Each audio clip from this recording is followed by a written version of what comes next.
Ces derniers temps, nous entendons beaucoup parler de Jésus, que ce soit par la comédie musicale de Pascal Obispo, que ce soit au travers de ce super magazine sur Jésus, ou même de cet excellent article de l'Express. Mais Jésus a-t-il réellement existé?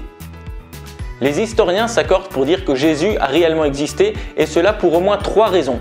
La première, c'est la naissance du christianisme, la naissance d'un groupe de personnes qui ont suivi les enseignements de Jésus.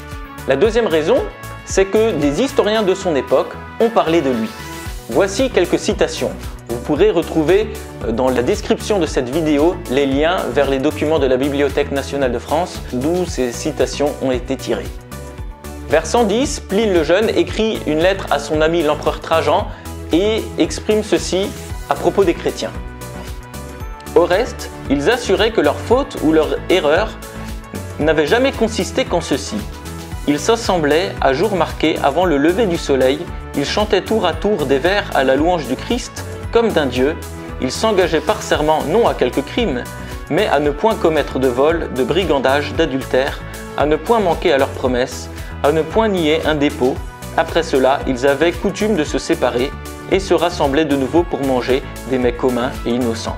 L'historien Tacite, vers 115, écrit ceci à propos des chrétiens, en raison de l'accusation que l'empereur Néron leur avait fait d'avoir été les responsables de l'incendie de Rome en 64.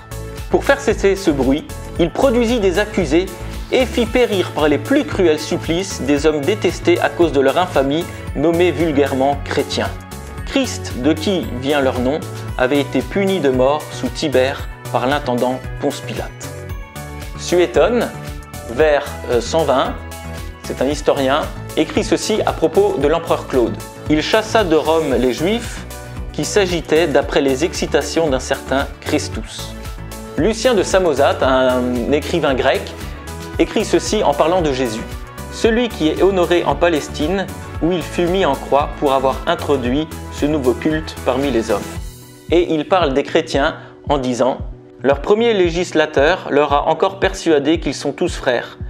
Dès qu'ils ont une fois changé de culte, ils renoncent au Dieu des Grecs et adorent le sophiste crucifié dont ils suivent les lois. » Bar Sérapion, dès l'année 73 après Jésus-Christ, dans une lettre à son fils, dit ceci. « Quel avantage les Juifs ont-ils gagné à exécuter leur roi sage? Leur royaume fut anéanti peu après. » Flavius Joseph, un historien juif du 1er siècle qui a travaillé pour les Romains, écrit ceci.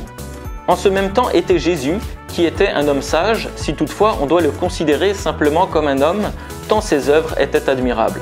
Il enseignait ceux qui prenaient plaisir à être instruits de la vérité, et il fut suivi non seulement de plusieurs juifs, mais de plusieurs gentils. C'était le Christ. Des principaux de notre nation, l'ayant accusé devant Pilate, il le fit crucifier. Ceux qui l'avaient aimé durant sa vie ne l'abandonnèrent pas après sa mort. Il leur apparut vivant et ressuscité le 3e jour, comme les saints prophètes l'avaient prédit, et qu'il ferait plusieurs autres miracles. C'est de lui que les chrétiens, que nous voyons encore aujourd'hui, ont tiré leur nom. Ce texte contient sans doute des interpolations, c'est-à-dire des ajouts, mais quoi qu'il en soit, nous voyons que l'historien Flavius Joseph parle bien de Jésus-Christ. Dans un autre texte, il écrit ceci. Il, en parlant d'Ananus, prit le temps de la mort de Festus et qu'Albinus n'était pas encore arrivé pour rassembler un conseil devant lequel il fit venir Jacques, frère de Jésus, nommé Christ, et quelques autres, les accusa d'avoir contrevenu à la loi et les fit condamner à être lapidés. Nous pouvons aussi ajouter que le Talmud, qui rassemble la tradition orale des Juifs, parle de Jésus à quelques reprises. Mais il y a aussi le Nouveau Testament qui parle, bien entendu, de Jésus-Christ. Le Nouveau Testament a été écrit par des gens qui voulaient bien sûr persuader les lecteurs de placer leur foi en Jésus-Christ, mais ils avaient aussi le souci de rapporter des faits objectifs, comme Luc le dit bien au début de son évangile. Les évangiles ont été écrits entre l'an 60 et l'an 85 après Jésus, soit très peu de temps, et les lettres de l'apôtre Paul circulaient déjà à partir de l'an 48, et sa dernière lettre a été écrite en 67 après Jésus-Christ, de sorte que les personnes étaient encore vivantes pour contester ces écrits s'ils avaient été faux.